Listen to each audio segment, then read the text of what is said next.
Hello, everybody. Welcome to Wheels and Wings podcast. Is that camera on the piss? It looks a bit wobbly. It looks like it's all you, but that's how you set it up, isn't it? It's all you, isn't it? Peace. Across the pond. It's Wednesday, the 6th of November. Today we found out who the next president of America is going to be for the next 4 years. And it is Donald Trump. I stayed up all night watching it. I was awake at 6 o'clock, watching it, 5 o'clock, 6 o'clock. So, I think this, and this isn't our podcast, but I think... No, this is our podcast. Yeah, this is our podcast. Yeah. But this isn't our podcast. No. But I think that people over and underestimate stuff. And Yeah. I think, so people saying that it's the end of the world. And both sides. Some people saying Kamala Harris was the end of the world. Some people saying Donald Trump. And he's not a very nice man, but it's going to be fine, isn't he? He's only there for 4 years.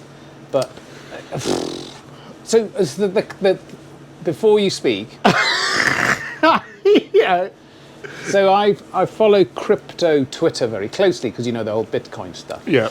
And that is the most polarized world ever because he decided to back Bitcoin because he'll say anything for votes. Yeah. But it was a very wise move. There's something like 70 million people in the US who are into crypto. And he said, I think Bitcoin's The bottom of the pyramid is filling up nicely. the Bitcoin is the thing to be and be into, so that it polarized people. And day before yesterday, people were saying, if Harris gets in, Bitcoin's going to zero. If Trump gets in, Bitcoin's going to $1 million in 2025. And you just think, no, it's neither of those things. Yeah. It's never that dramatic. Yeah. Thing is, it's like when Keir Starmer, when he got in as president of this country. Prime Minister, we call it. Prime Minister of this country. Nothing happened. Nothing happened. Well, say nothing happened. I've got a couple of things we need to talk about in this podcast today because a couple of things did happen, which I will get into later on, car-related stuff. That would be good, actually. That would be cool. But yeah, so obviously, so the election in America, Trump got in, great stuff, all for that really, to be honest. I just like his backing of the working man and keeping trade at home in America, and I like the levies that he put on companies when they tried to do things like building stuff in other countries and then importing it into America. I was keen on that because it's jobs and it's money in America, and I'm into that. I think that's pretty cool. Why has this microphone just stopped working? Oh, Has it? Yeah, it's just completely stopped working. Anyway, so it's come out. Weird. After I just touched that box. So I think, listen, I'm all for it, but that's pretty much all I'm going to say on the matter because there is bigger news. Go on. There is bigger news in the world at the moment.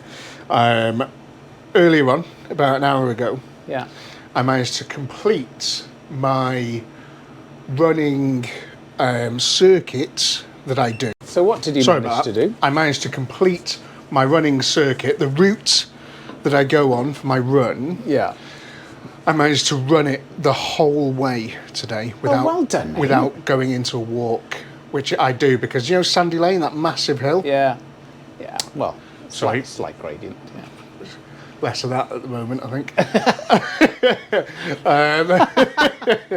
For that big hill.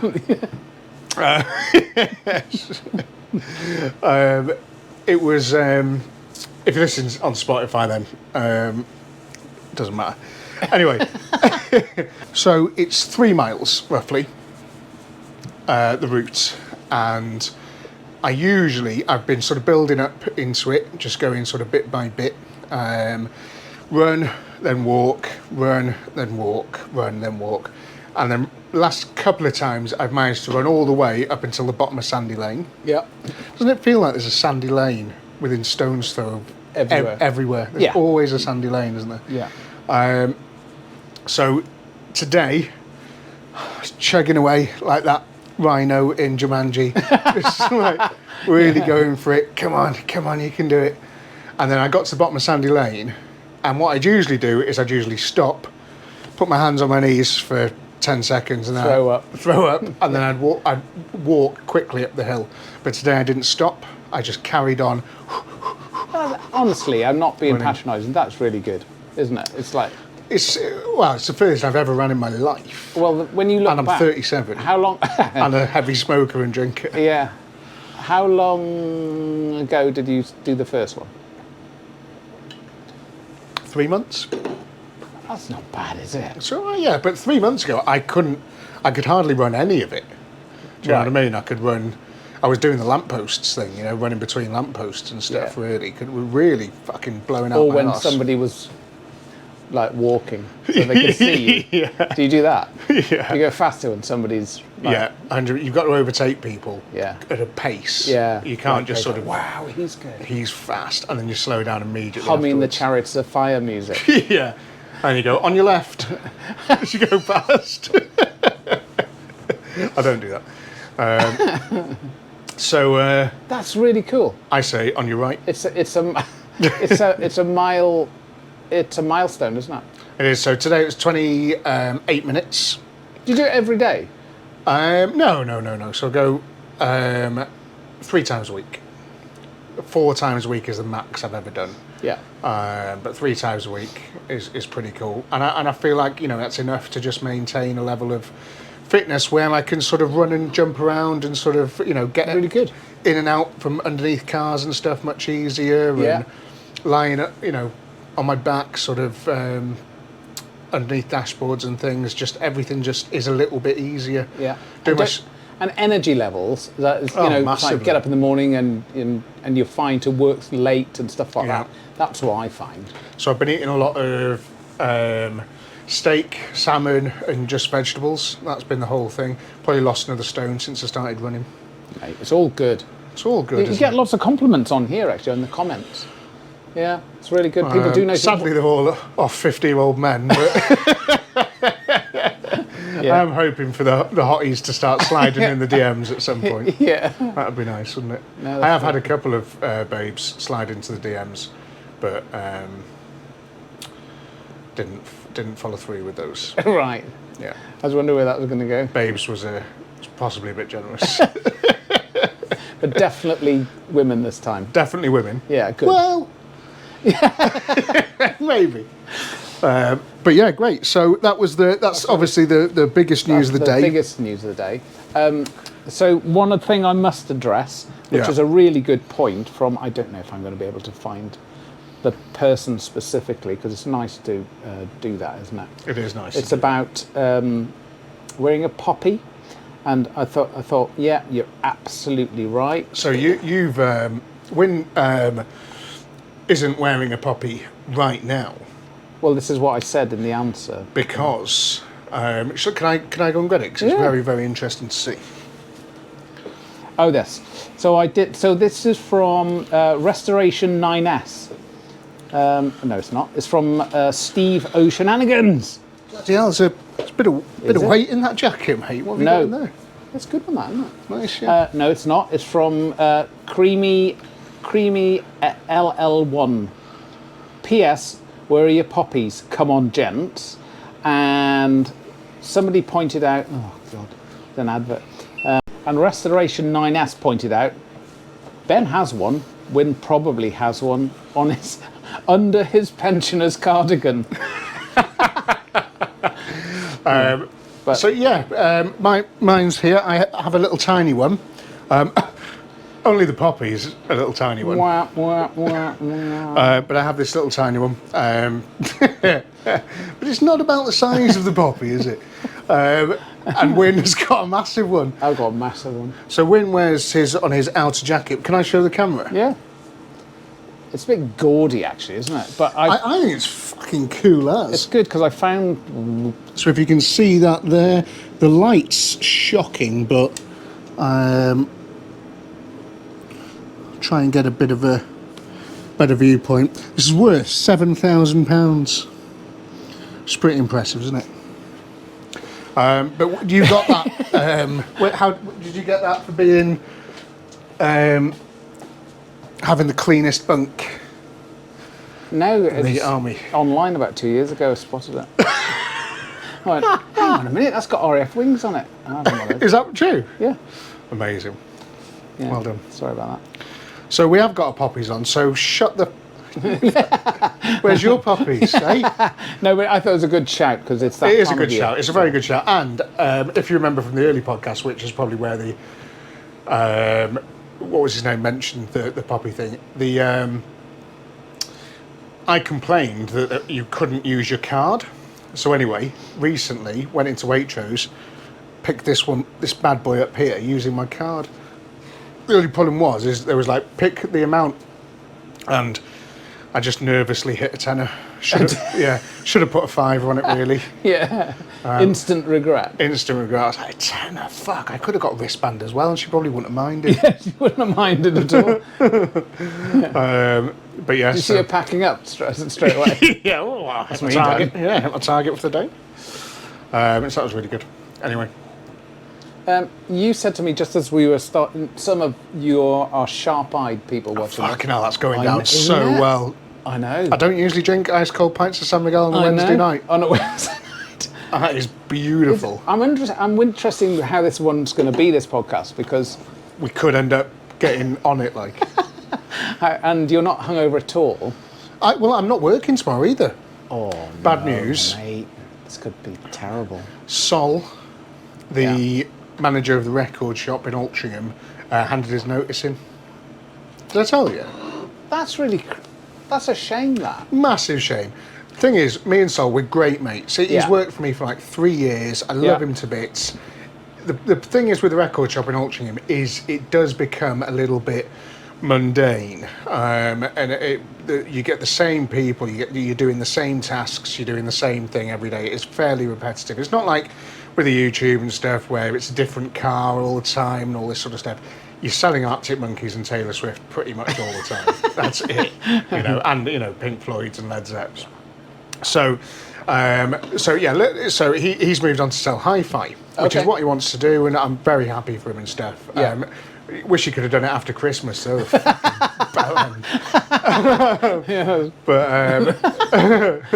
at least I'm going to keep his Christmas bonus this year.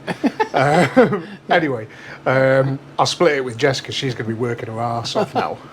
Because she's still in there. She's going to be promoted to manager. Okay. But yeah, so that was a bit of a thing. But that means that tomorrow I've got to go up and spend some time with her and just sort of make sure everything's on the right track and stuff. And we've got the adverts on Indeed and stuff, just waiting for new members of staff to apply. We might get somebody off this. There you go. If you want a job in Altrincham, ideally, give us a shout. It'd be somebody who's into their vinyl, really, wouldn't it? Otherwise, it's going to be a tough gig. Yeah. Because it's basically that. And you have to be young and cool. Yeah. Which we're not going to get none of us are. Yeah. And I'm pretty sure everybody in the comments. Who's the youngest in the comments? Let's see let's have a roll call of ages. Just in the comments, just put your age. I'd be dead interested to see, because we've seen the data on YouTube. Yeah. And it is us, isn't it? Yeah. And it's which is great, because it's kind of like we're just talking to our mates down the pub. I love that. Which we kind of like, because I read all the comments. Wynne reads and replies to them, but I scan them all and read them when they come in. And they are hilarious. I do enjoy reading them. They're really good. And the but if you are, if you are south of 30, let us know, because I'd be so interested. And in the 1% female of the listeners. Yeah, we've got 1% female listeners. So if that's you, so also send me a picture. As you pointed out, 98% of the listeners are men, 1% is women, and you went, hang on a minute. Who's the other 1%? We've got another 1%. And the demographic, just in case you're wondering, is, I think, it's something like 97% UK.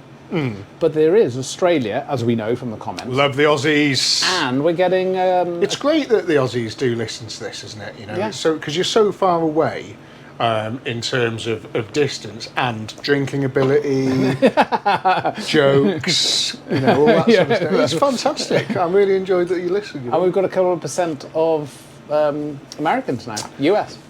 Hope you're all doing okay. Don't go storming the Capitol again. They don't need to now, do they? Well, I don't know how it works over there. Do you just storm it every time there's an election? I don't know. No, that's not how that works at all. Oh, okay. Yeah, so that's good. What were you going to say before I rudely interrupted you anyway? I have no idea. It's gone. That's gone now. Okay. It would have been rubbish. I'm just going to try and rudely interrupt everything that you say. Oh, I know. I do know what it was. Okay. When we arrived, you said, I've got so much to talk about. Yes. I don't want to get stuck into questions, that's all, if you've got loads to talk about. So, first thing is you struggling a bit with that beer? No, it's going on very nicely. Oh, okay. Yeah. Just taking your time. Letting it evaporate. Yeah. Can see it warming up from here.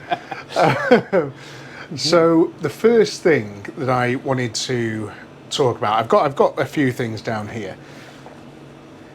The Stellantis thing is hotting up. I've just been again. I'm not massively sort of clued up on everything that's happening with it because some of the articles that I've read have ended up being satire and not actually true.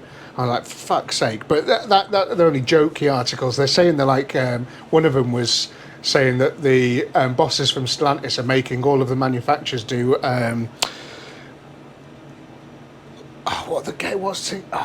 That Asian show on Netflix where they all had to do games. Is it the Hunger Games? Not Hunger Games. What was it called? Where they all had to cut out the biscuit with a thing. What was it called? I don't know. No, I don't watch telly. But yeah, anyway. But it is hotting up, the whole Stellantis thing. So remind me and of others who going, what? What now? Stellantis owns all of these cool brands, Fiat, Alfa, Vauxhall, yes. Peugeot, Citroen, Dodge, Jeep, a few other American ones, that sort of thing. Yeah.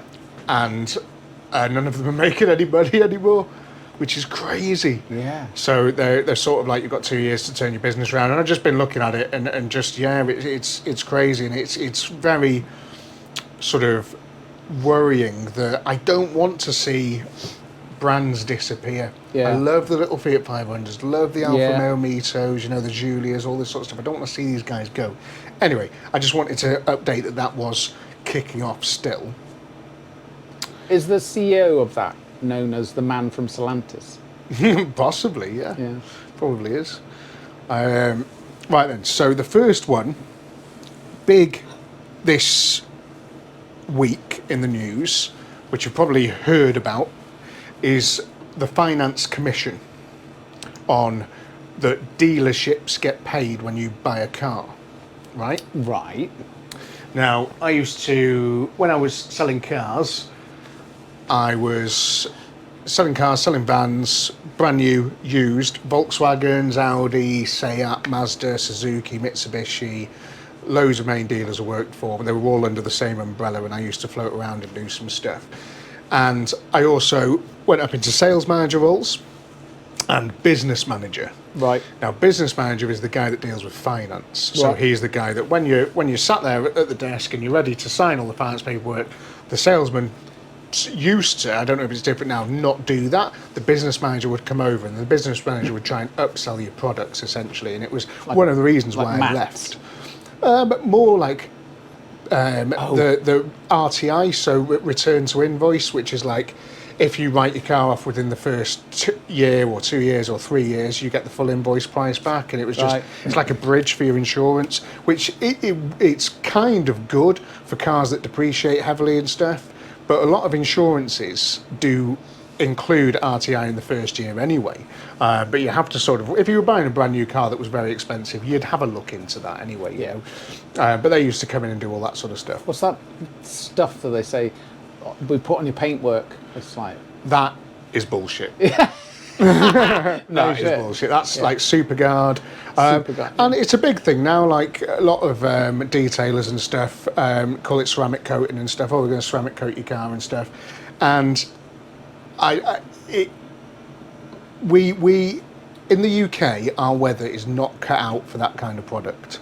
So it will look great and it will work brilliantly for a few months, depending on what you do with a car. If you leave your car outside and it gets covered in shit and then you wash it every week, it will last a few months, if that. If that, you know.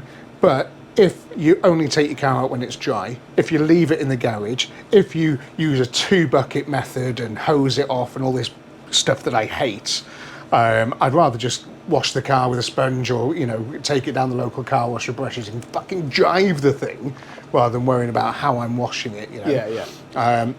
But if you are looking after your car in that way, then your ceramic coating is going to last a lot longer. But I've had it, the SuperGuard stuff we used to sell, I used to see how they used to apply it. It's just, cars would come in.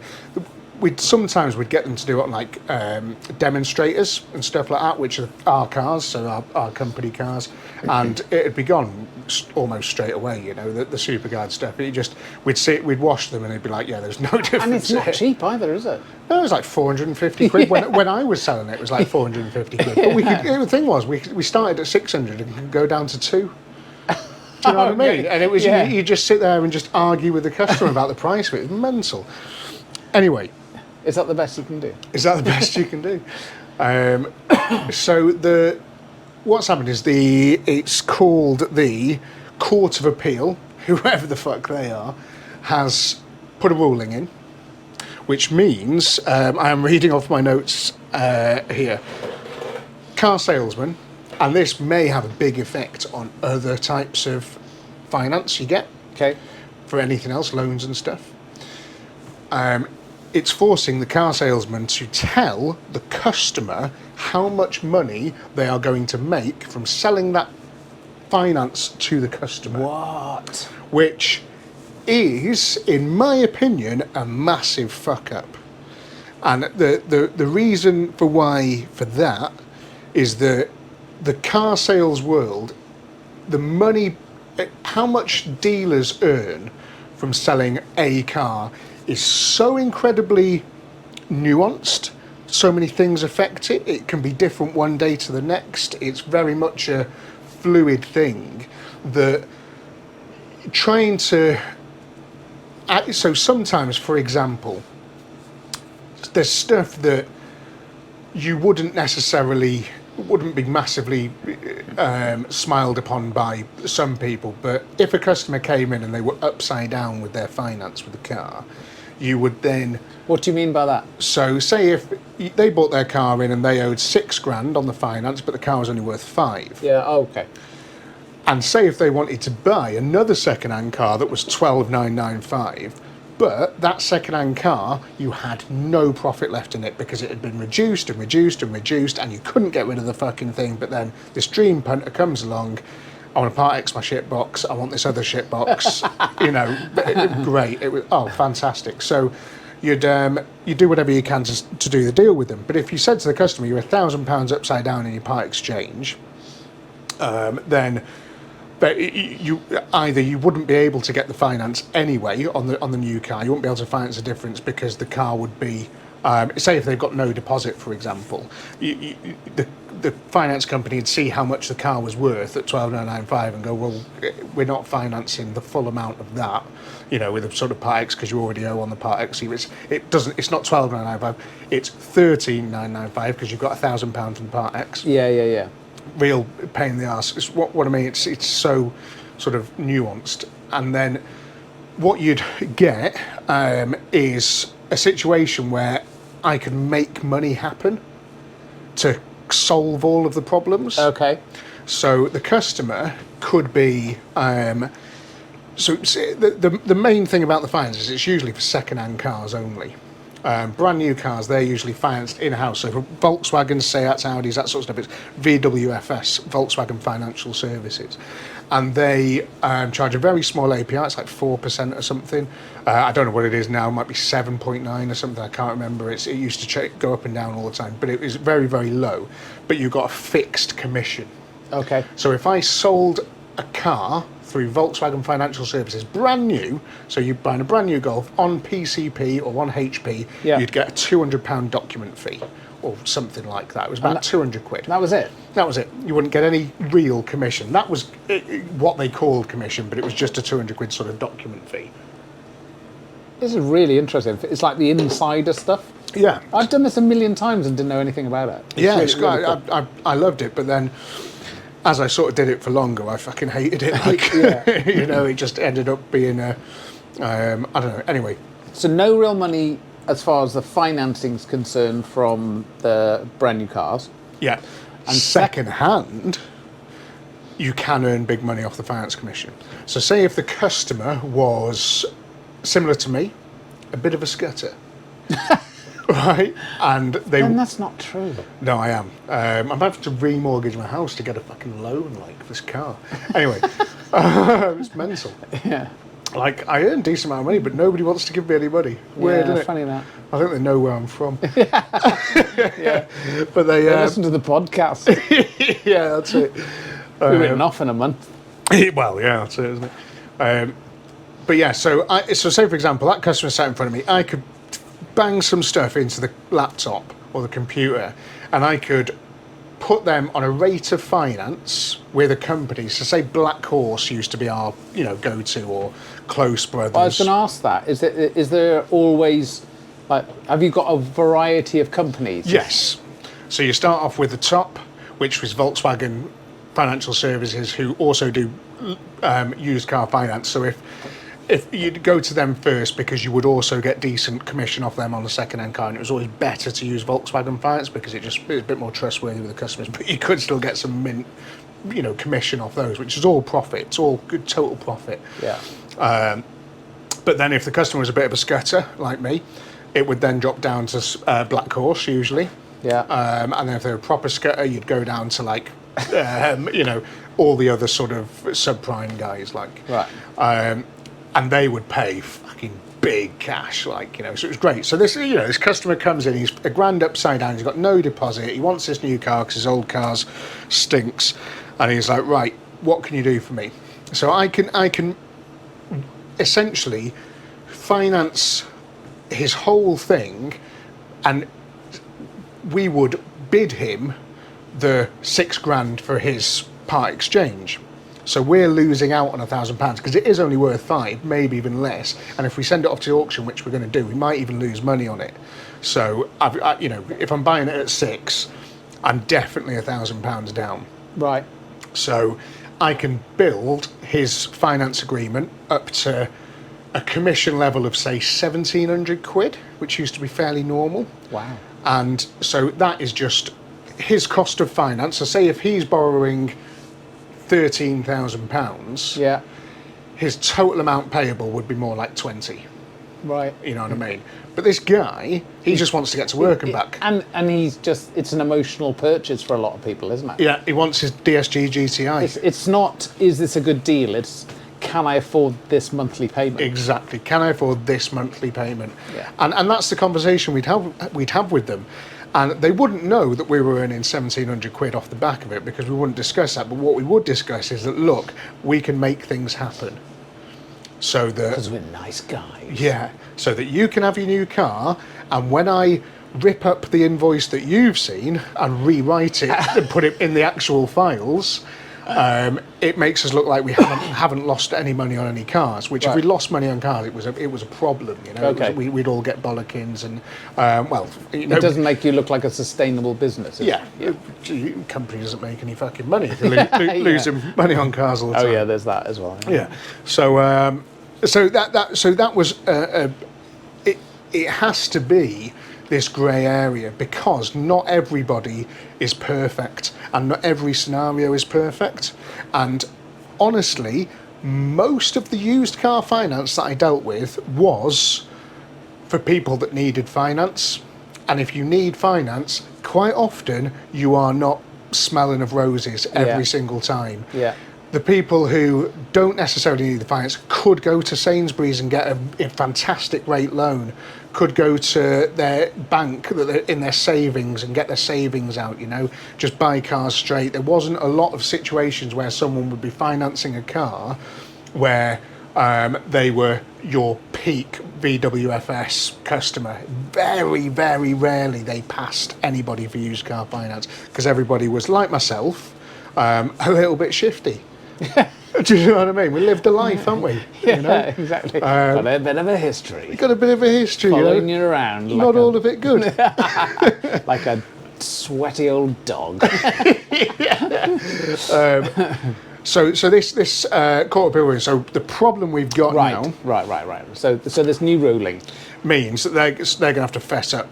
So if I'm sat in front of Punter, hello, right, yep, what I'm going to do is I'm going to sell you this finance, but I'm going to make 1,700 quid off the back of that. Oh, fucking hell, I'm not doing that then.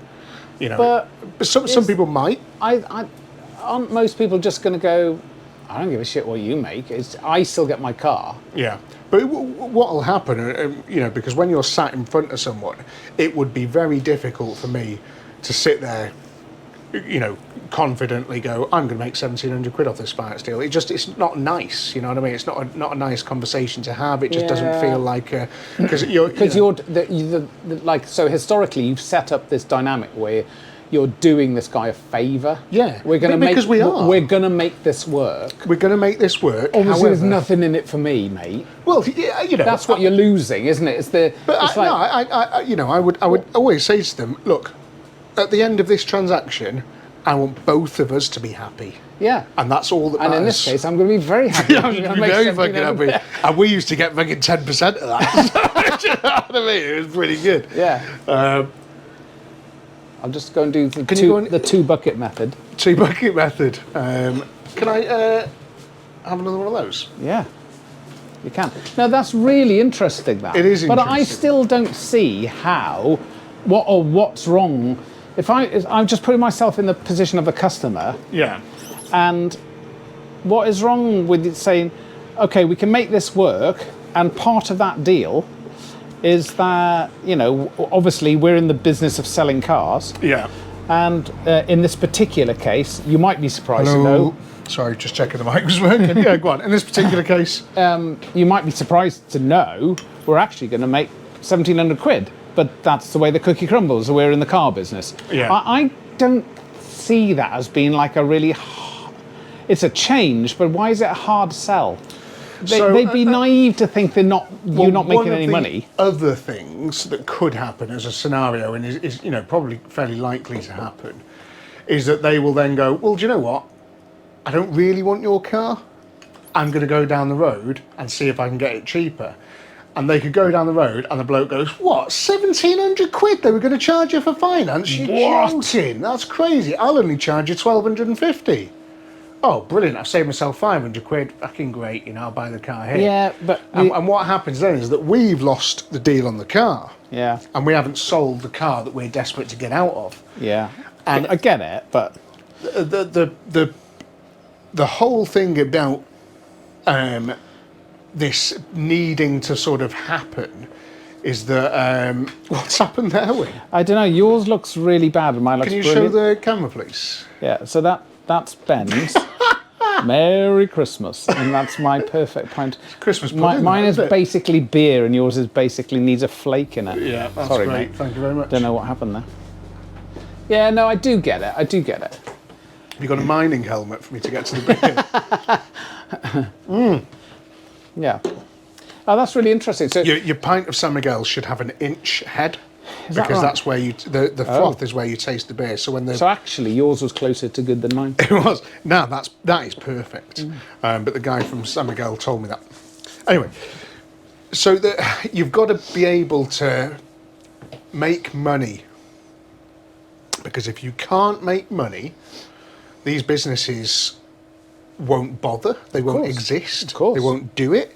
It's not a charity. It's not a charity. And what will happen then is everything gets kicked down the road. if you stop a problem here, the problem doesn't disappear. The problem goes further down. Yeah. So like your punter who's now a grand upside down, he wants to get into the car. Where's he going to go? Because nobody wants to sell him the car finance deal anymore. So you're on about sort of people with less options are then forced into the micro loan. So, Yeah. I know that's quite a dramatic example, but they're going to be forced into worse deals. So this guy, the example With there, Bobby down at the flat roof pub. yeah, drove past a great flat He roof sort pub you today. out, mate. Thinking He of you. sort you out. It was really cool. It was busy. And it was 3:00. Fucking loved it. Yeah. I was going to take a photo of George and we could go there one day. Anyway, so this guy might be forced into other things. The motor trade is full of bad people at the moment. I went to try and buy a car recently, the Honda Civic that I was telling you about. It was a nightmare. Real sketchy dealers and stuff everywhere, and they are going to be the ones who exist because they're running off such small margins. We had an interesting case a while ago of Citizens Advice Bureau coming to a dealership that I worked at and saying, we don't think you can make a profit on these cars and sell them how we would like you to sell them. Which was like the maddest statement ever. I was going to say, who are you? How do they know? Yeah, and who are you? Yeah, but so what it was there was a complaint that went over to them, and then they came over and they were like, look, we're investigating this thing and blah, blah, blah, and all this sort of stuff. And what they were doing is they were trying to be proactive with car dealerships, because at the time it was getting a little bit sketchy. And I think it's even worse now. And I haven't seen it get any better at all. I've seen it get worse. But they were saying that the level of preparation that goes into a used car for it to be a viable asset for someone, so they won't have to spend any money on it in the next sort of 2 to 3 years, all that sort of stuff. Cars rust, things need replacing, cam belts, brakes, all this sort of stuff. So when you're selling a car for $4,000, $5,000, you might need to put $2,000 worth of work into that. You would have had to buy it for $1,000, which you can't do. The auctions, they're knocking out a $5,000 car for 3.5. So your guy is falling down into this sort of area where people are cutting corners to sell cars that might be rusty as fuck underneath. And what's going to happen is next MOT he's going to be faced with a massive bill, might be bigger than the finance bill he was going to pay. It's all, to me, very narrow-minded. And I think the people, again, which we are brilliant at doing in this country, is punishing people with less cash. And I see it all the time, and I hate the way that they're. It doesn't affect wealthier people. This ruling doesn't affect any wealthy people at all. It's the people that are sort of like needing to buy a car and finance and stuff. It's the $50 shoe thing, isn't it? What's that? Have we talked about that? No, go on. It's a famous quote about saying, so the wealthy man, I mean, this is an American thing from a while ago, will spend $50 on like a high quality pair of boots. Yeah. And those boots will last him a lifetime. And every sort of 8 to 10 years, he'll get them resold, rehealed.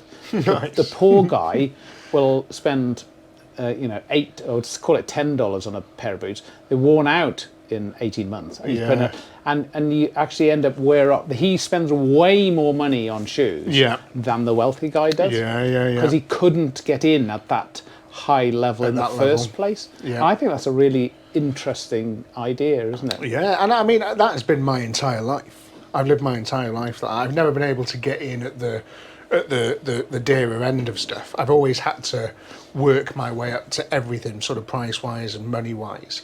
And when I see stuff like this, and knowing what how the car people, a lot of car salesmen are shifty and they're a bit, but there is a lot of really, really good ones. And a lot of the time when they're talking to you about the car and stuff, they do care. They don't want to sell you a fucking shit heap, if unless you're buying from some of the real lower end stuff, and you'll spot one of those garages a mile off. Do you know what I mean? But when the best way to spot one of those garages, if the car hasn't been prepared, So Right. So if it hasn't been washed or... if it hasn't got tyre shine on it, if it Yeah. hasn't got... oh, hang on. We need to just pump up that yes. rear The tyre. battery's dead. The battery. There's a dent on the wing. Yeah. Underneath's a bit rusty. Just walk away from those guys. Yeah. You know, they don't know what they're doing and they're going to cost you money, whatever way you look at it. It's very hard to find a bargain from them guys. But What about auctions? What are the comebacks with auctions? If I go, oh, look, you know, the prices there are amazing, I'll just go and buy a car in the auctions. What are the pitfalls with that? well, first of all, the prices aren't amazing at auctions if you're buying one car. Okay. So the way that a lot of dealerships will do it is they will sort of get better deals. That's why I bought hundreds and hundreds of cars from auction, from Wilson's in Queensferry, ULO, BCA. BCA is probably the hardest one to buy a car from, if you're just buying a car, because the fee that you pay to buy that car is very high compared to someone in the trade who buys 200 cars a year, 300 cars a year. Yeah. So they get much better rates. Like going to Costco. Exactly, they're paying a few percent, whereas you're paying a big fee. Yeah. And what often happens is that, and to be honest, it's the same with most auctions at the moment. I haven't bought a car from auction where I'm thinking, if you want to see this on the YouTube, the Tasty Classics, I'm thinking of buying, just as an experiment, spending a few grand on a car from auction and taking you through what I used to do to sell cars and sort of going through the whole stage in one video of buying a car from auction. Can I make any money on it? You know, going through and making it proper, you know, not make it, because all the cars I used to sell, the Fiat 500s and stuff, they were great, and I got a lot of repeat customers and things, and people loved them. Look at some of the Ben Molesworth motor car reviews on Google. You know, a lot of, you know, but never had any angry customers. I think that'd be a really good video from my perspective. I'd like to do it. It really interests me, because a lot of stuff I do is like resurrecting an old car, but what about buying a car from auction? Anyway, what happens is the car that you buy from auction, you could buy it privately, probably for the same price, but buying it privately, you get to check it over properly, you get to test drive it, you get to do proper checks, get an AA guy out to test it, you know, do all his report and stuff, which is a fantastic thing to do. Before Tasty Classics, one of my business ideas that I was going to do was to buy second-hand cars for people. So there's a privately. Yeah. So there's a few businesses out there, and there's people that will pay. Say if they want to buy a 911, they would pay someone to go and check the car out. Yeah. So because they haven't got the time, they don't want to do it. You know, they don't know anything about cars. Can you go and make sure that this is a good purchase? So I'd essentially, and there's a few people that do that, and it just sounds like a great laugh because they just drive up and down the country all day buying cars. Like, it's brilliant. Yeah. But anyway. That's what you do now. With other people's money, though. Yeah. Well, no, that's still what I do now. So the in auctions, the prices, if you're buying it you can get a bargain. You absolutely can. But you can also get completely shafted. Yeah. I used to put cars into auction when they were fucked. So, and that's not just me. Every single motor trader that I've ever met that uses auctions, that's how they get rid of fucked cars. And a lot of the times, a car, so say like, let's look at the Land Rover Discovery that I've got, right? That car cost me £3,000 for its MOT, last MOT. So what I could have done is because the MOT thing with that was like, if you left it overnight and started it, there'd be no lights on the dash, so I could essentially get it through its MOT like that. Yeah. But it was fucked. Like it didn't work properly, and the handbrake was broken, and all this sort of stuff. But I could then put it through auction with a 12 months MOT. But if you drove it round for half an hour, it would be Blackpool Illuminations, and it would cost you £3,000 to get it through. You know, get it all fixed. Sold as thing. Yeah. So that's what people used to do, and people still do. So if you are going to buy a car from auction, So give me some, because that's really interesting. What are some good, like, dodgy things that you could do to a car so it'll be all right for like 2 days, but it's going to come to haunt you? Like noises, leaks. A great one was completely removing all of the coolant and water. So no cooling, nothing at all. no coolant, because when there isn't any, you can't see it leaking or smoking. So, and I first knew about that when I got fucking stung by it. Oh. I don't think it was a Vauxhall Vectra, I think. But absolutely zero in there. You can do mad things as well. You can plug up the bottom of the coolant reservoir and fill the coolant reservoir, so it looks like it's full of coolant. Yeah, and it's it looks not like going everything's anywhere. fine. It's not going anywhere. It looks perfect on the level, but there's no coolant in the car whatsoever. And you tell the auction guys, you slip them sort of five, just don't leave that car idling. Whatever you do, just don't leave it idling. Say if the head gasket had gone, for example, don't leave that car idling. Oh, okay. And then they drive the car into the auction, and the car is running in the auction. If it's a normal car, for 60 seconds, 90 seconds. And then they turn it off. Turn it off, park it up, and then someone's just bought themselves a nice, V6 Rover 75, and it's completely fucked. And they'll get a mile down the road, and it'll seize. That is rough. Really shady, and it never, it never warms up or anything like that. So there's no time. You can't poke your head in and look to see if there's a lot of the car auctions. They do leave the cars running for a while. Okay. Usually to charge the batteries up and stuff, but they do leave the cars running for a while, so you can look in and check for engine management lights and if the temperature gauge is all up. So you can, if you know what you're doing with cars, you can spot a lot of problems. And well, that's why I used to buy a lot of cars from there, because I used to be able to spot things that were sketchy. Yeah. But that was the best one that I ever saw, was having no coolant. No coolant. Which I thought was brilliant. That's great. But also, one of the ones I got massively screwed for was not looking the entire way around the car. So Okay. I only looked at the front, the back, and this side, and that entire side was smashed to bits. And on the video, mint, absolutely mint. I was like, oh great, yeah, I'll bid on that. 800, 900 grand, 1,200 quid, 1,300 quid. Right. And the guy in the room was obviously doing one of the traders a favour, saw me bidding, and was just like, oh, we'll keep. So another thing that you probably know this anyway, but if you go to an auction and it seems like there's no one bidding against you, it's because there's no one bidding against you. He's making it up. The auctioneer's job doesn't exist without the people who give him the cars to auction. Yeah. So he's helping them.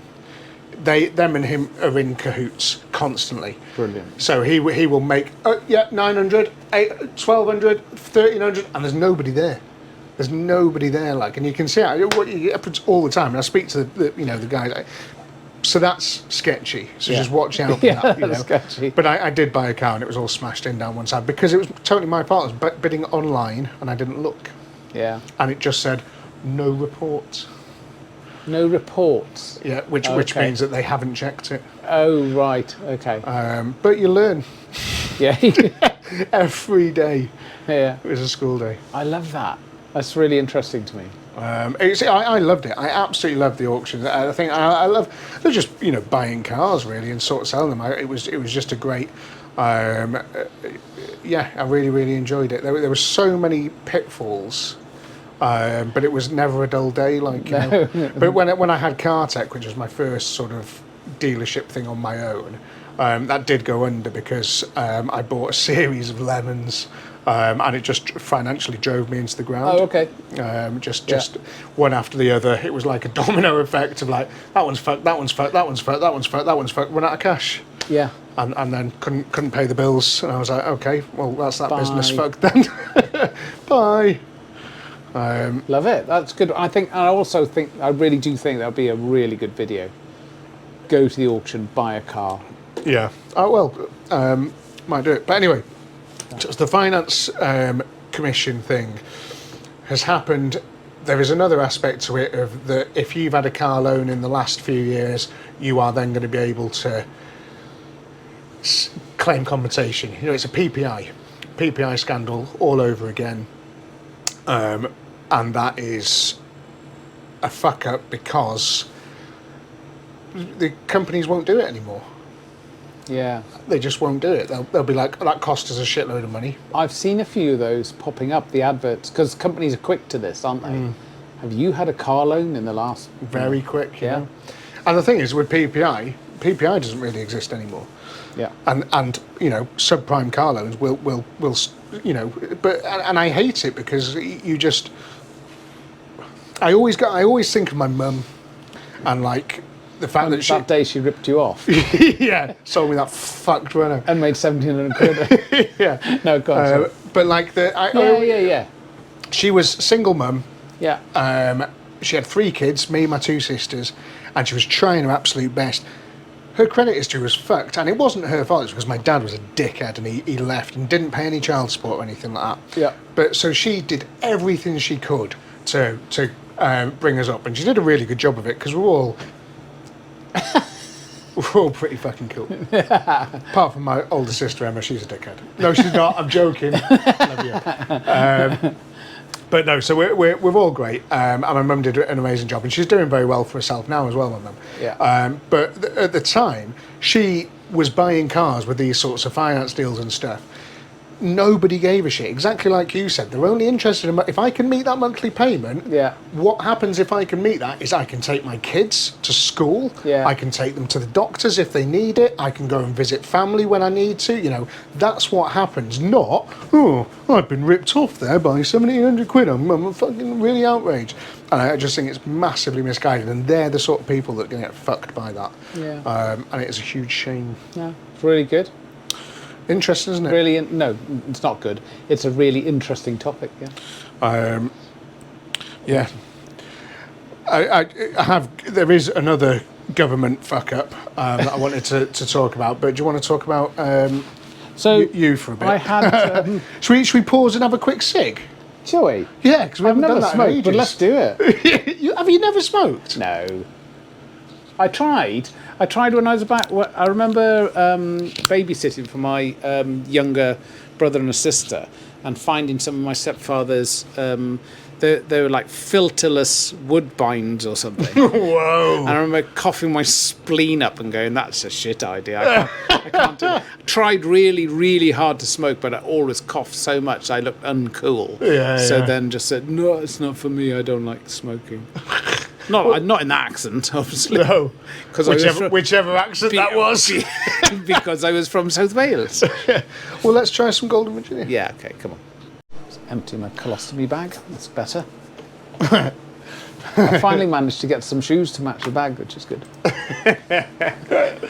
Well, you were on about some questions or something. So, Volkswagen Brenadon. Good name. Great name. And he has put in a couple of fantastic quick questions for us.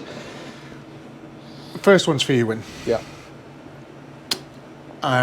When you're talking about last week about being dropped off to take a jet from point A to point B. Yeah. So you've flown over and you've jumped in a jet and you've got to get it back to wherever.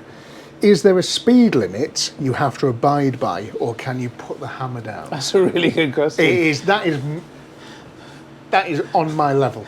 Yeah? Yeah. I'm into that. Like, I want to know the answer. So what's the crack? So the picking up and dropping off of airplanes happened all the time. So they were either going into storage. So RAF Shawbury has hangars on the far side of the airfield that are full of airplanes that are sort of they're all taped up. The canopies are covered. They change the fluids once every 3 months or something like that. I just made that up. They basically take them out. They run the engine every now and again. They have a program to keep them so they're alive, but they're in deep storage.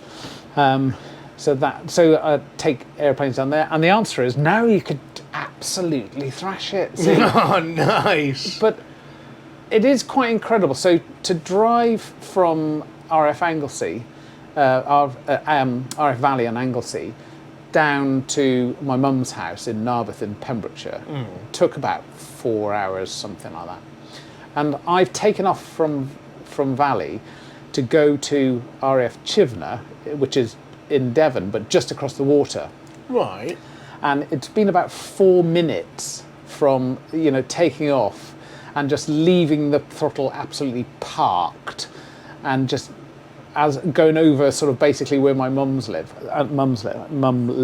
and thought it's about 4 minutes. That's quite good going. That. Wow. It's quite impressive, isn't it? But I mean, But if you were going, a bit of a long distance, fuel-wise and stuff, do you have to sort of chill out, and is there like a cruising speed? Yeah, definitely. So if you're going to Nice, then you get as high as you can, and there is an optimum in the flight reference cards.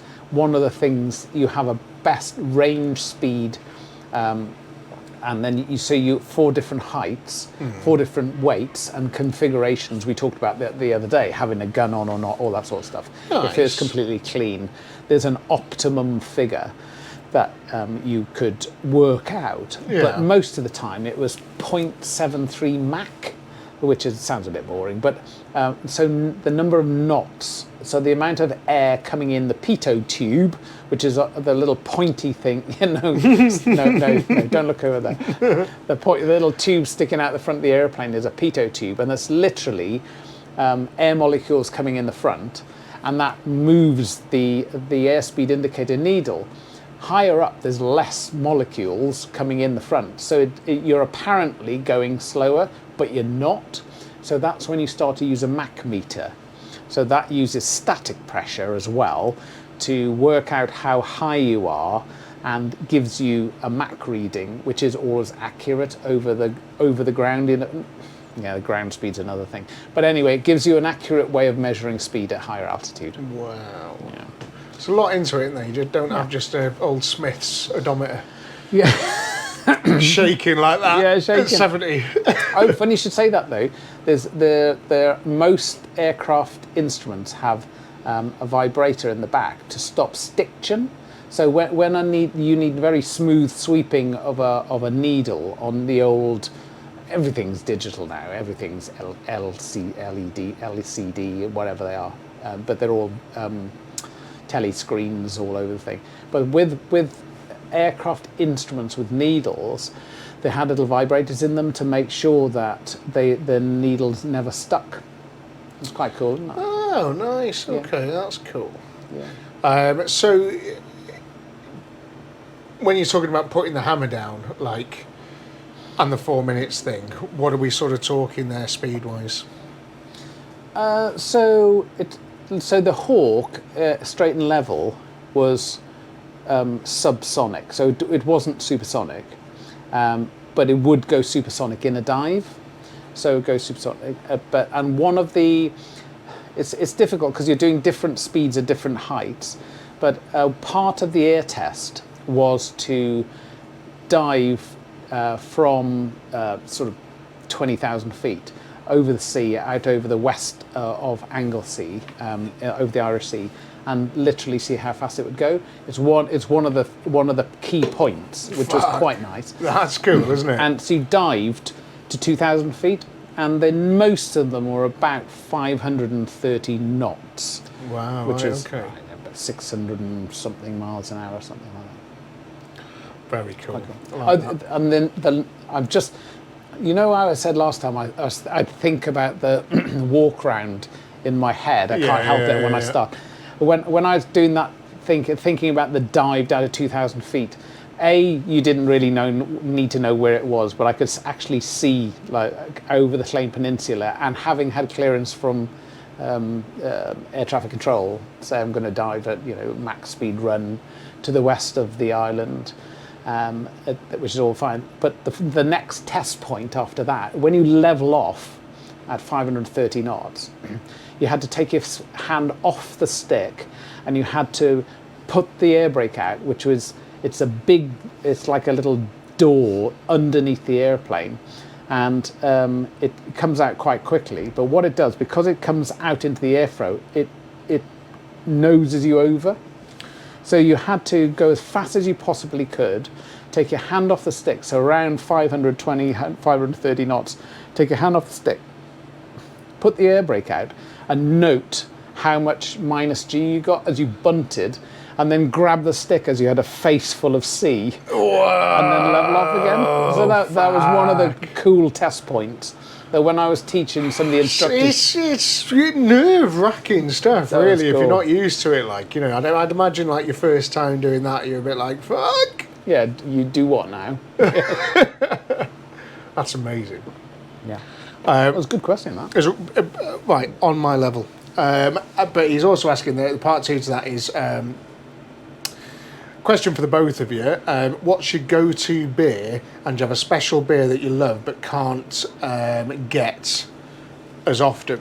Oh, that's a good one. Oh, well, go-to beer is in here with you, mate, with a San Miguel. Cold San Miguel. Yeah. Can't go wrong. Honestly, I associate this San Miguel. With pleasure. Other beers are available. In here, drinking this shite, talking bollocks. It's fucking brilliant. I love it. So I have there's three beers that spring to mind. So Bitburger, Okay. which is the beer of the Nürburgring. Oh, is it? Yes. Yeah. So it's Bitburger. It's a brewery around the Nürburgring, and it's nothing special. It's just one of those things you associate with good times. Yeah. And I love it. I think it's a great cold beer. It tastes very similar to San Miguel, but when you're drinking it, you've usually just driven at 3-figure mile an hour for quite some time. So it tastes better. Yeah. The other one is Red Stripe. Okay, that's Jamaican, isn't it? Yeah. Yeah, nah. Yeah. What was that? Nothing. Okay. Chicken and rice. Showing your age, that one. But that's for gigs and stuff. That was always like my sort of go. I just fucking love a good Red Stripe. It's a great tasting beer, ice cold out the can at a gig. Yeah, love a Red Stripe. And the other one is Pabst Blue Ribbon PBR. Oh yeah, I've seen that stuff. Yeah, American lager, which now that we're changing the beer getting stuff, I'm going to try and have it for at least a keg's worth. Yeah, because it's about Drink it all myself. Yeah. But it's a super clean beer. Is it? Real. Because that's beer. always been my problem with American beers. Things like Budweiser are very chemically. Yeah. I get horrible hangovers.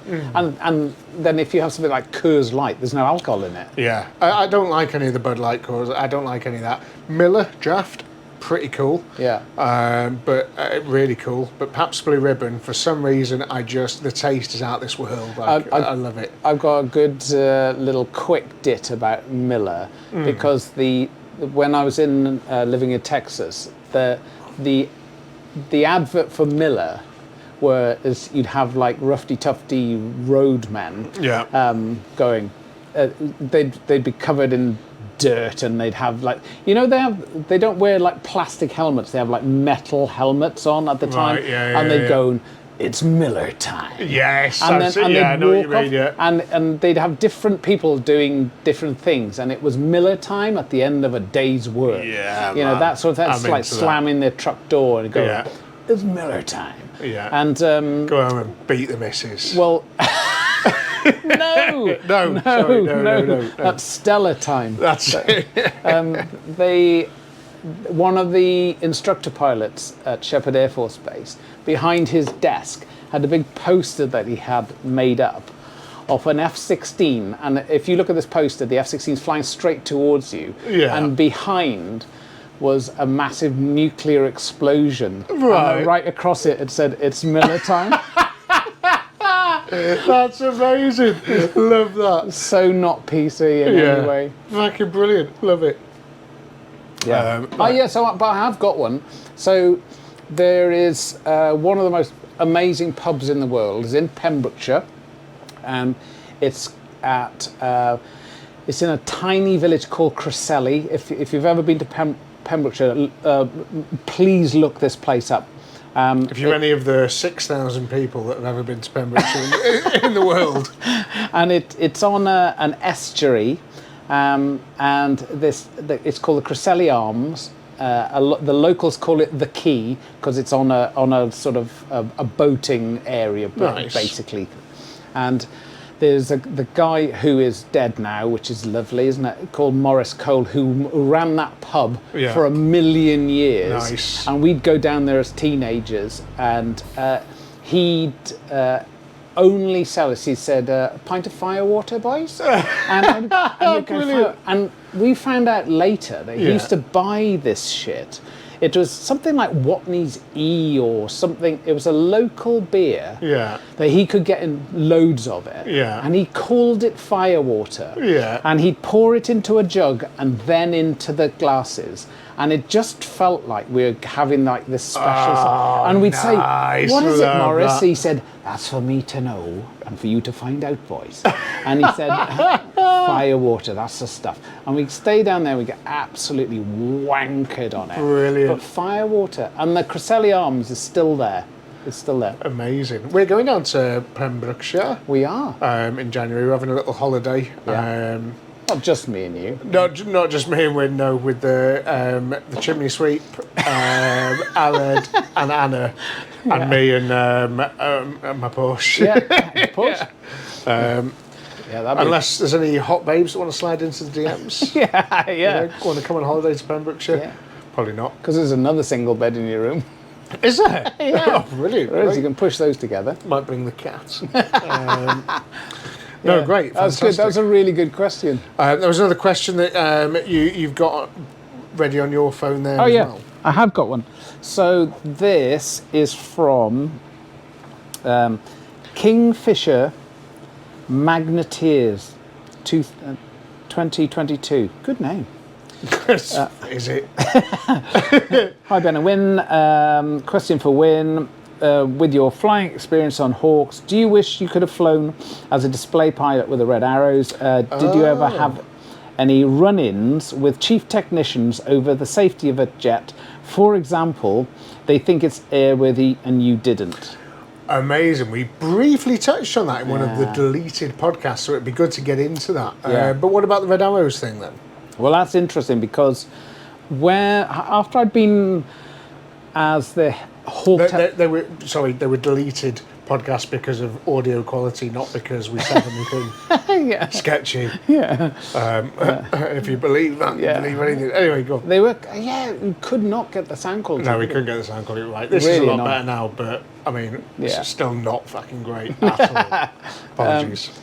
So after I'd been at RF Valley as the Hawk test pilot for a while, so you've got the classic 9 pilots who fly the display for the Red Arrows, but there are other pilots. So there's the boss, as in the squadron boss, who is, I think he's Red 11, who's a wing commander.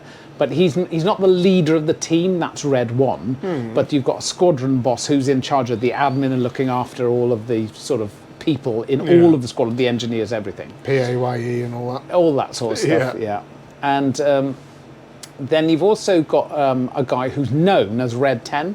And Red 10 is he's a safety guy on the ground where a display is taking place, and he also does the commentary. Oh, cool, okay. But he flies the 10th jet, so whenever, say you've got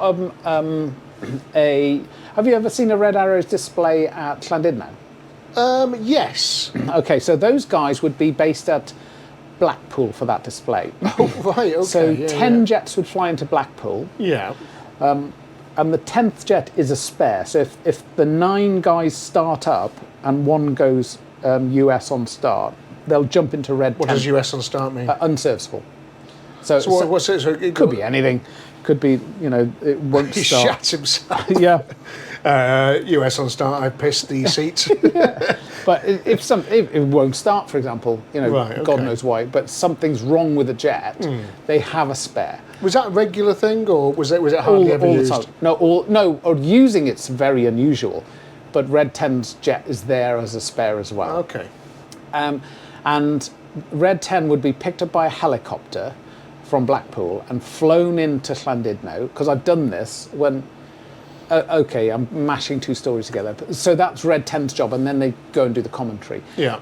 The then Red 10 of the Red Arrows, a guy called Steve Underwood, came into my office one day and he said, I'm leaving the Red Arrows. I think you'd be really good for it. Fuck! And he said... What's the background of most Red Arrow pilots? So the main team, they're all frontline fast jet pilots. And I would been a maintenance Wow. pilot, so it was a little bit like, are you sure? And he went, no, red tape, it's a different job, mate. Come with me, I'll tell you all about it and I'll show you. That's amazing. So I... So why didn't you get that? Alcoholism? or Yeah, something? that was basically, yeah. It was the whole, 12-step program.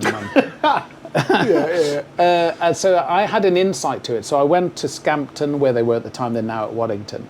And I flew with them a few times in the back seat for some of the displays, which was brilliant. That's cool. But also I had an insight into his job. How old were you roughly when you were doing that?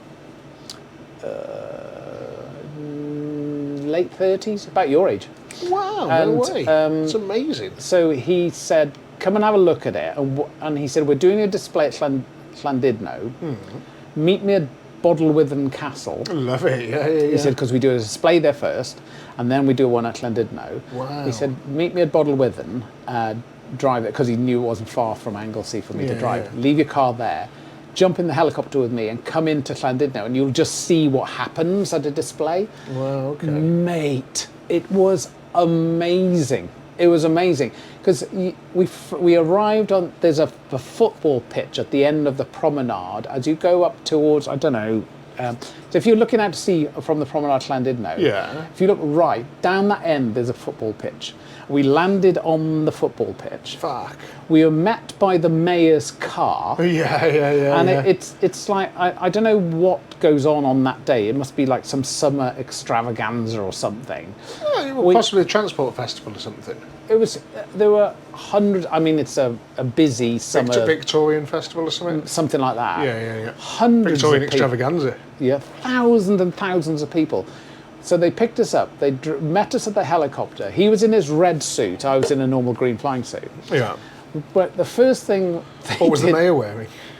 No, the mayor wasn't in the car. Oh, right, He just okay. sent his car to pick us up. Fuck. He met us at some hotel on the seafront. We went in and we sat down and we had like a cream tea. Oh, and it was yes. like, and it's like, but the whole time, wherever we walked, wherever we went, Steve was like signing autographs. Wow. Because he is the Red Arrows pilot on the ground. Yeah. And he walked to the sort of front of the promenade, and and then he gave his commentary, which is really impressive.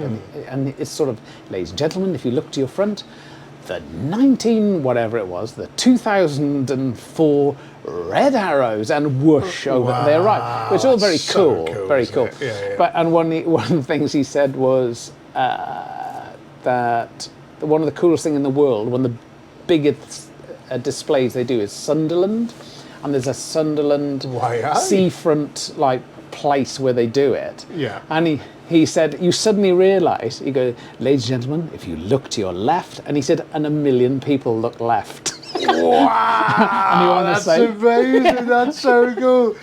Ladies and gentlemen, if you look down, look up, look down again, look up again, look down again. Put your right hand in the air, put your right hand.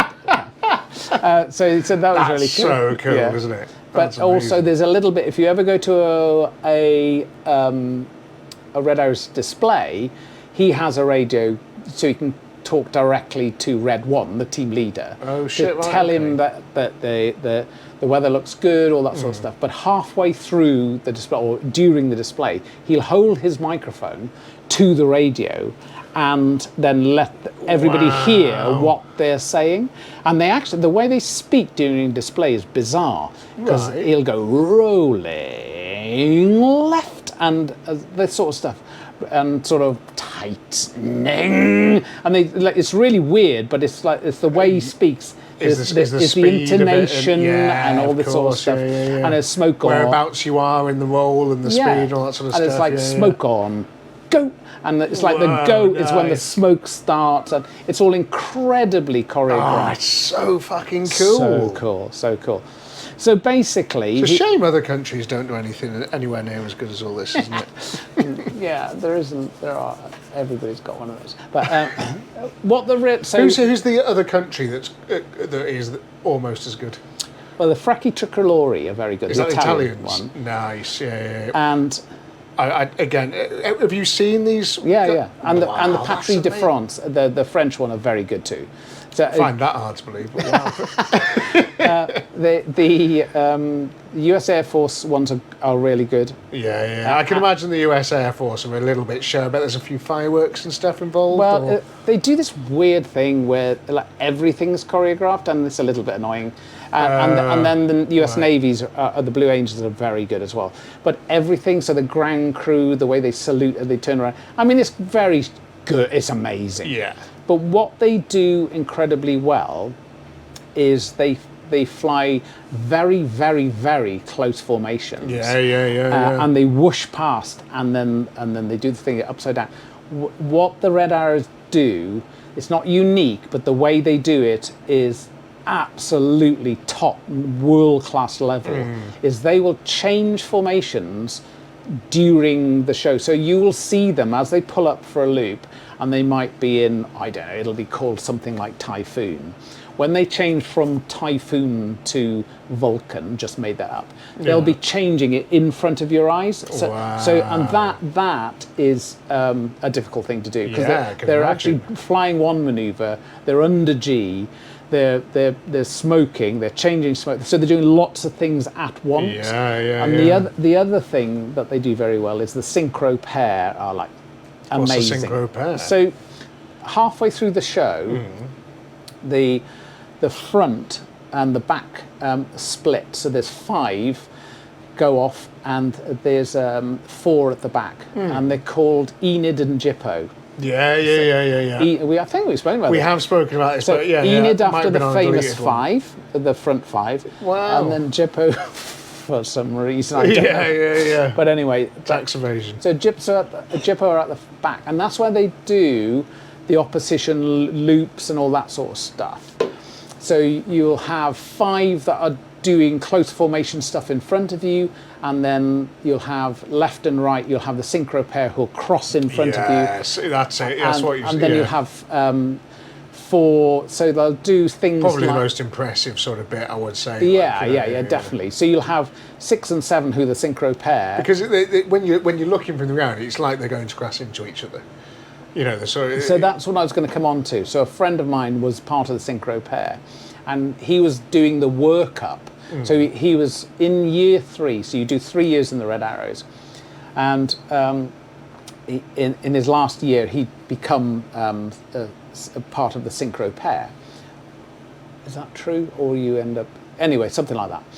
He was definitely had been in this 2 years in the Red Arrows, and they were doing the workup in the winter of what's called an opposition loop. So what happens is they come in from left and right, and they cross in front, and as they cross, they go plan form, and they turn, and they do what is if you can imagine a pizza. No hands in the bar, please. You're good. Good callback. That was a callback to episode 14 or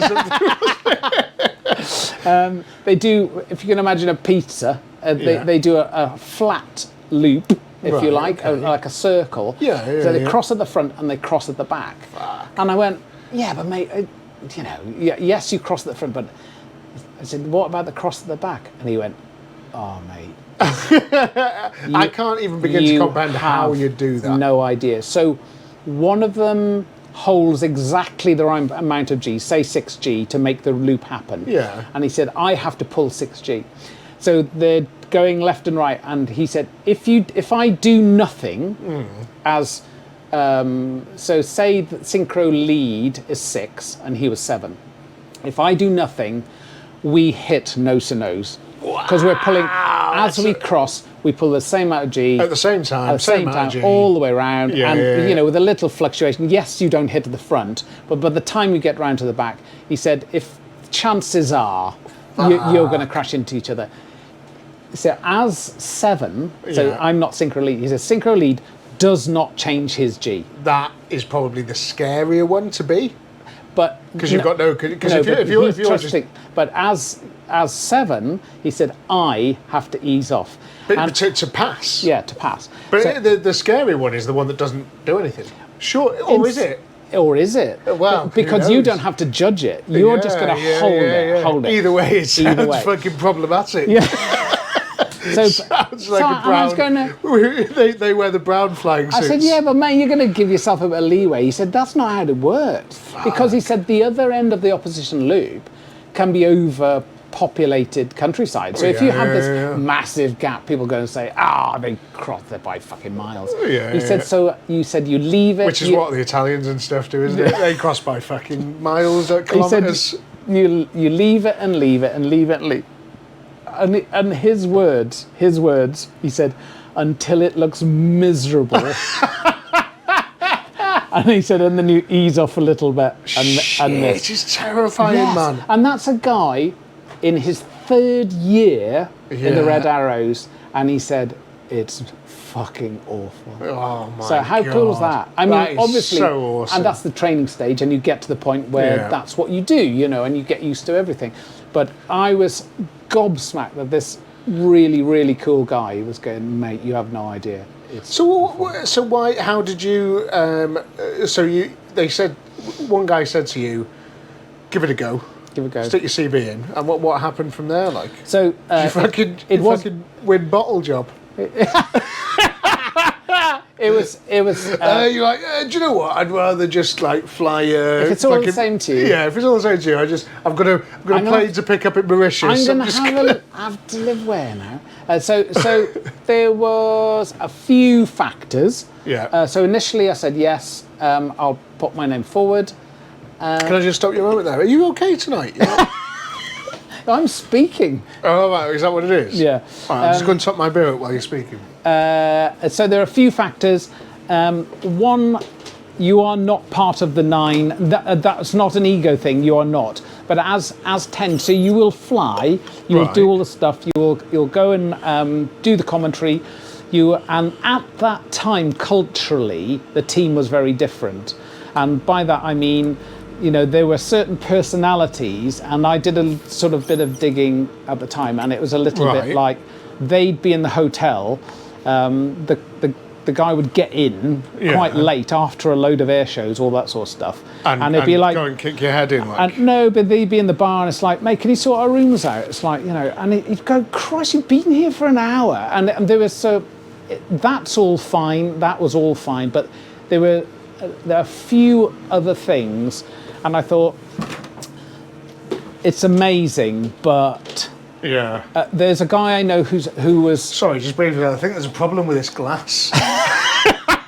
That's what it is, there's an issue with the glass. And there's another guy who's much more experienced than me, and very, very high-ranking guy who came better looking. No. Who came up to me and said, English. I will say to you, he said, I will say to you that he said, I've done a lot of, I'm very high, he didn't sound very high. He said, I've done a lot of jobs in the Air Force. I did that job. It's the hardest job I've ever done, and I'm not sure I'd ever do it again. Wow, and there were just a few things that made you think, I'm going for the toilet. Fuck, is that why you're slowing down on the... What? Windsor? I've left my microphone there because I really don't want you to hear this. Right, Wynn's taken his microphone off and ran to the toilet because he is... So hi guys, it's just you and I. He's getting to that age now where he does need to piss, He just, sometimes it happens. Sometimes you'll be halfway through a chat in the bar. Oh, sorry, and yeah, he just needs to piss. Sometimes he gets a little map of Africa down the side of his leg. And we have to say, Wynne, come on mate, you've had enough. And then we phone the small boy that he lives with, and she comes down and takes him home because he only lives up the road. So she wheels him home when he's too pissed, which does happen. Are you back now? I heard all that. How is Belle, by the way? Is she good? She's really good, thank you. Yeah, no, that was amazing. It was an amazing experience, but yeah. No, it's very, very cool. And I sort of, I don't know, do you have, if like looking back at it, would you have done anything different, or are you like pretty happy with the sort of choices you made with it? Well, bizarrely, as you sit in a fucking pub in Chester with me. first of all, how can you have any regrets? I have no regrets. Yeah. Because I can't change what I had for breakfast, let alone change it. And so I think regrets are a really negative thing that for no reason. You can't. The only regrets I ever have are from my own behaviour. But you still can't change it. It's true. You know, That so is true. so I think looking forward, you can decide: am I going to do that? Am I going to take this? Am I going to, do that? I don't know where I was going with that, but that's fine looking forward, and because you can make a decision. Yeah. Once it's done, it's By like, the way, during the break, we had another 3 beers as well. yeah. So no, don't have any regrets whatsoever. But I mean, it's one of those things. It's like you're talking about the red arrows and stuff there. It sounds to me like I was in. So this is pretty much exactly the same Wynne. I was in the air training corps when I was 13. Same thing, mate. Same thing. Pretty much exactly the same. Yeah. So I was in the air training corps, and I entered that thinking that this was going to be. It is core, not corpse. You know that, don't you? That's probably why they chucked you out. All these years later. I've just learned that 24 years later. But why is it? I thought it was corpse, C-O-R-P-S. There's a P, but it's a silent P. Yeah. Just like that one then. That's very good, that. Don't ever high five me on the podcast again. You just did it, though. Sorry. But so I joined the air training corps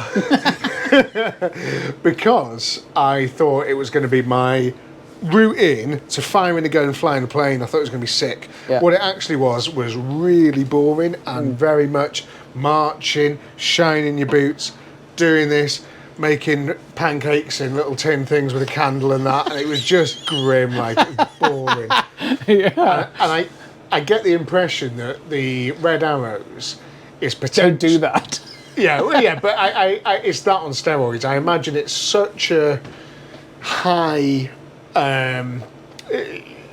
sort of there is a hierarchy of things that you have to do, and you have to be absolutely perfect in every action. Yeah. And I think that might get challenging. Yeah, it wasn't really that, I don't think. And there's personal situations as well, which, I mean... Well, let's go into those. But just basically saying, if you do this job, you will be divorced. Because Right, yeah, you're going to go all well, over you might the as well world. do it, because you've been fucking divorced twice. Yeah, but Wouldn't have made any difference, would it? yeah, I didn't know that at the time, though, did I? Right, yeah, fair, yeah, but and I didn't immediately say no. But they said basically, could you just be like, well, all right, give us a fucking going one. yeah. Give us a going one, and I'll let you know. But I'd had plenty of goes in one. That's not a problem. As I said to you, I flew. I was What, you've flown the Red Arrows jets, the Hawks, yeah, in the back painted seat red? with them. Yeah. So I used to do. Well, you've not flown them then, have you? No, I've flown them for an air test.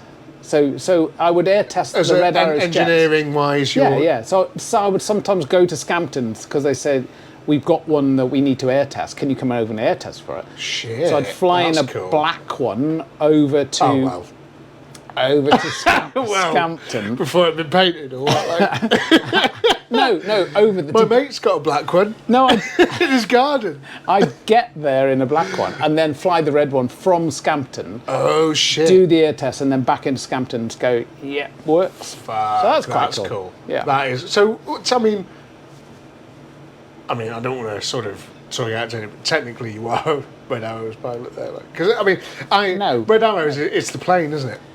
Well, no, It's the display, isn't it? Well, yeah, but if I flew a Red Arrows Hawk, Yeah.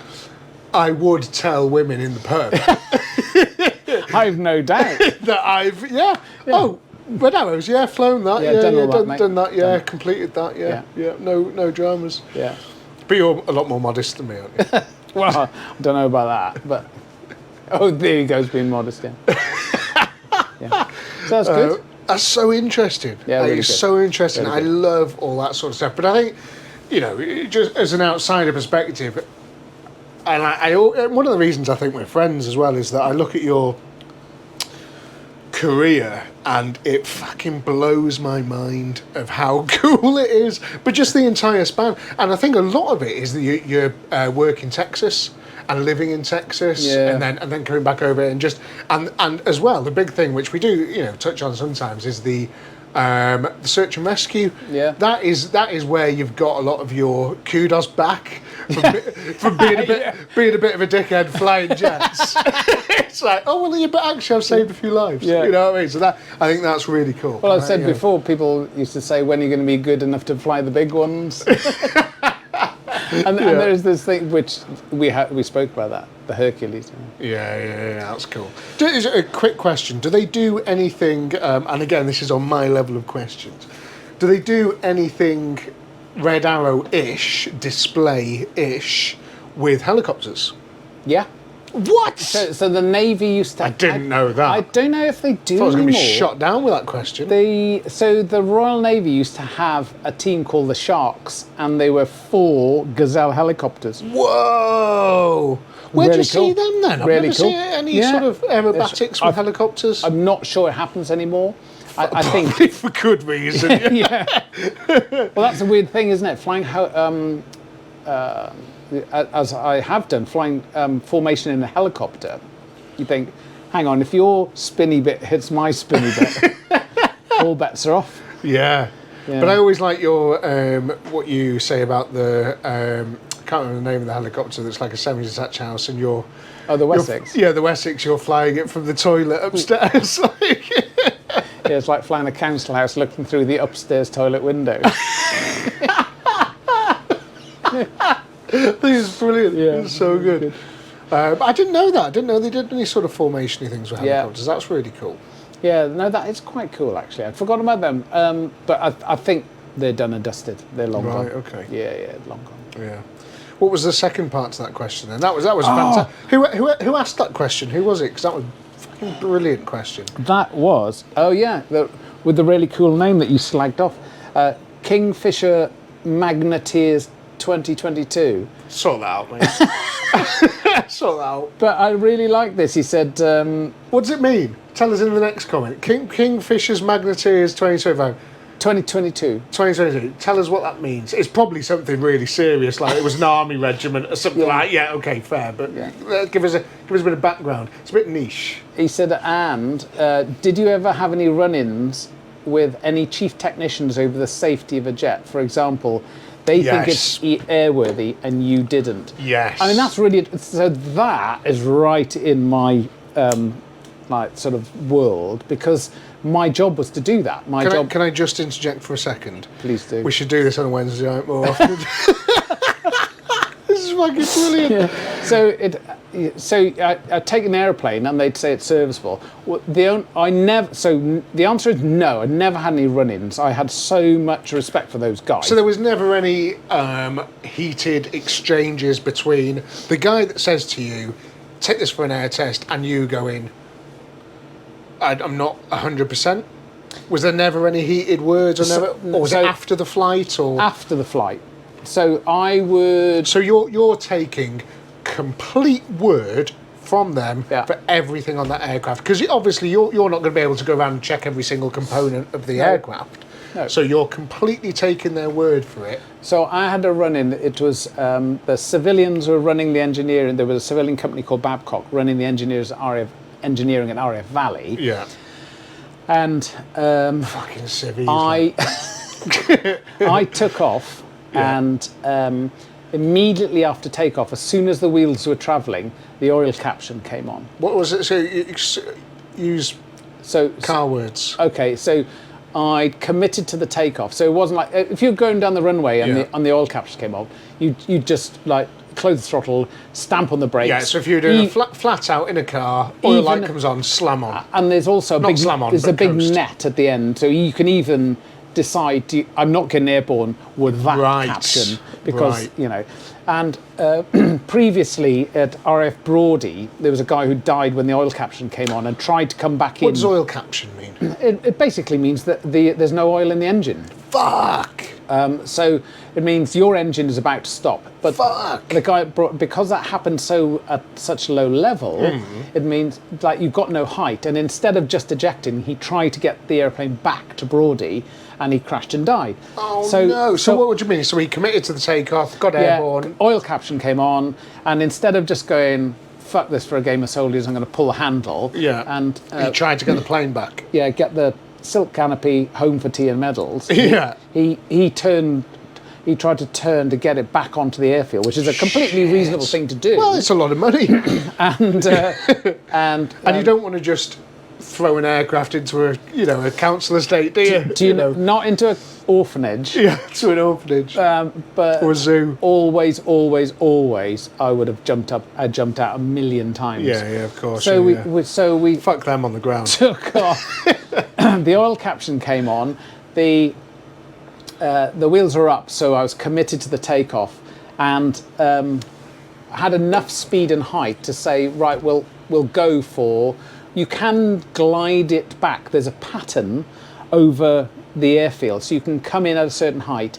You can turn downwind and without the engine working at all. So talk us through that. What do you mean? So instead of normally the pattern around the airfield is 1,000 feet. So when if you drove out and looked at RF Valley, you'd see loads of airplanes flying down and landing. That's how quickly you can turn an aeroplane. Yeah, so they're all at 1,000 feet. But they've got power. Obviously, they've got thrust coming out the back end. If the engine's not working, you need to be a lot higher because you need to glide. And I had enough height to get to that first position over the airfield to say, I think I can glide this.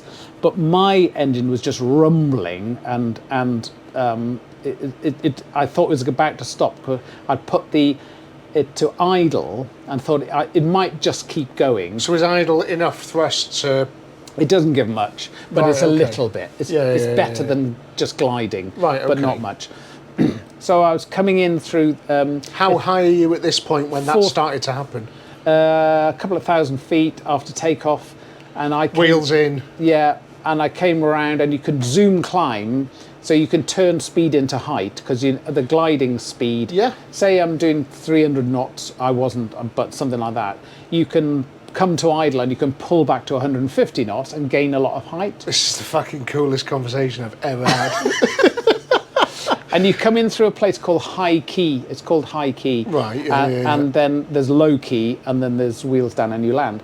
And High Key is 4,000 feet, 90 degrees across the runway, and then you tell them where you are, and then you put the gear down, and you come around the corner and you try and get on the airfield. So basically, we're climbing away. A lovely guy, an engineer in the back called Phil Towell. There's another story about that as part of the same. Phil Towell from Holyhead. Awesome guy. Did 400 air tests with that man. He's amazing. Amazing. The amount of times we were followed down the runway by a fire truck. And we came in through High Key, round the corner, and got it back on the ground. And when we stopped at the far end, I jumped out. Obviously, followed by the fire truck and the ambulance again. Fucking hell. When you say jumped out? Well, so opened the canopy and literally put the pins in and unstrapped and jumped onto the wing and then down to the floor. Fuck. When I got onto the floor, like That is so cool. Just even thinking about the process of just jumping onto the wing and then onto the runway, like the whole back end of the airplane was covered in oil. In oil. Wow. So, and what had happened to this? So I dropped the panel. But what had it been into engineering for? I can't remember why it was in engineering, but the point is that the metal plug that should have been in the engine. Yeah. Was it in someone's fucking tool drawer? Was in a plastic bag. The nut, zip-locked onto a pipe next to the... Oh my God, that's insane! Yeah. And that is crazy. So where the breather pipe goes into it hadn't been done up, but all of the the nut and everything that was required was in a plastic bag, ziplocked to it, and it was never done. That is a piss take. So we get back. all good, fine. Nobody's dead or pregnant. Brilliant. Yeah. Someone's a bit pregnant. So we get back, we go into the locker room to get changed. Phil Towell is white as a sheet. Yeah. Because he said... Filling a towel. Because at which the point I went into sort of auto mode and telling him, like, I said, mate, make sure your straps are tight because we might have to go. Yeah, you never free of the roof. Because you never say the word eject, because eject means eject. So in the aeroplane, you never say that word. Wow. Because in the pre-brief, you say, if I say eject, eject, eject, it's if you're not gone by the second one, you will see the soles of my boot because I'm going. So you never say that word. I said, mate, make sure your straps are tight. That's and amazing. He knew that meant we might have to eject. When we got in to get changed, when he took his flying suit and his shirt off, and he had like 2 strips on here from tightening it double tight. But it's like all the capillaries had bursted. Wow! And I was pissing myself laughing. How tight do you want it? How tight did you tighten your straps, mate? And he went, "Oh, pretty fucking tight." So the argument bit was the next day. And I was in the hangar with one of the engineers, quite a high-up engineer, who, I won't name, but he said to me, he went, "Nah, it's fine, mate." He said it's going to keep running anyway, and I lost my shit. It's like, hang on a minute, that's You've not put the sump plug in. It's like, but also there were countless. Examples of the R door, which is the name of the engine. The R door. Why is it called an R door? Is it French? No, I don't think so. Rolls-Royce R door. Of the engine failing by not having oil or oil starvation. Well, that's so it did fail. That is one of the things that happens to engines when they don't have oil. Funny that, isn't it? Weird. But a really blasé statement, basically going, "You're making a fuss," and we did have a bit of a chat about it. Yeah. Did you lamp him? No, I didn't. I'd lamp him, but let's go and find him now. Yeah. I feel it. Wednesday night, let's go and kick his fucking head in. Dig a shallow grave.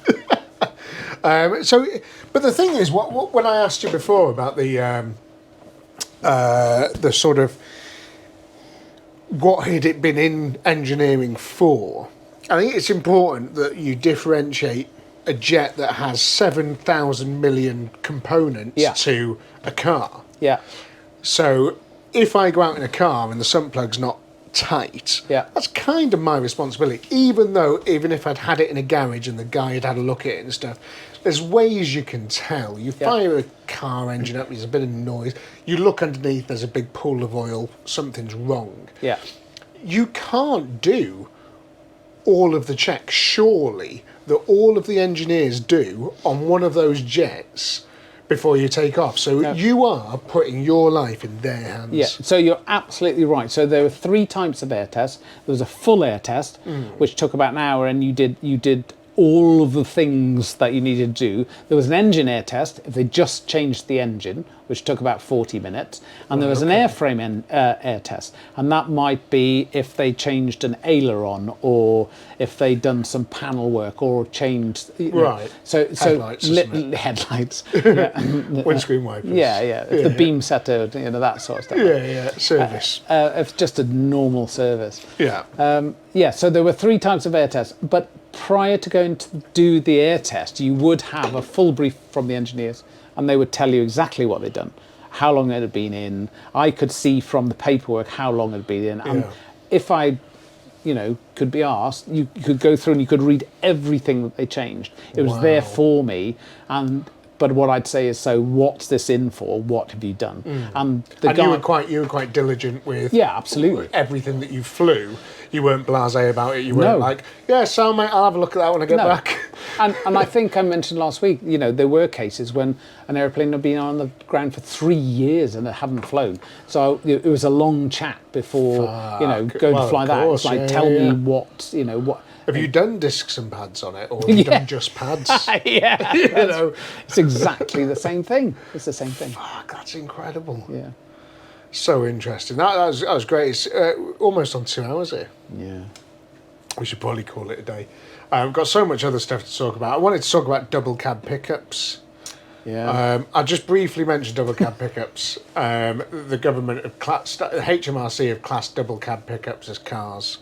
I couldn't work out from your message whether that's good or bad. It's bad because It's not a works vehicle. Yeah, I could go on about it for ages, but again, it fucks the working man. So if you have a double cab, if you're a tradie, essentially, if you're a guy that does anything working wise rather than sitting in a fucking office, you've been fucked over there. Because double cab pickups, a lot of the times, people they need to run one car, with the family and stuff, they've got kids and get in the back of a pickup and stuff. But Monday to Friday, they might need to pull a mini digger. Yeah. They might need to tow something very, very heavy. They might need to throw all their very dirty, stinky, oily tools in the back. Yeah. A van wouldn't work. Yeah. And the only thing that would work is a double cab pickup.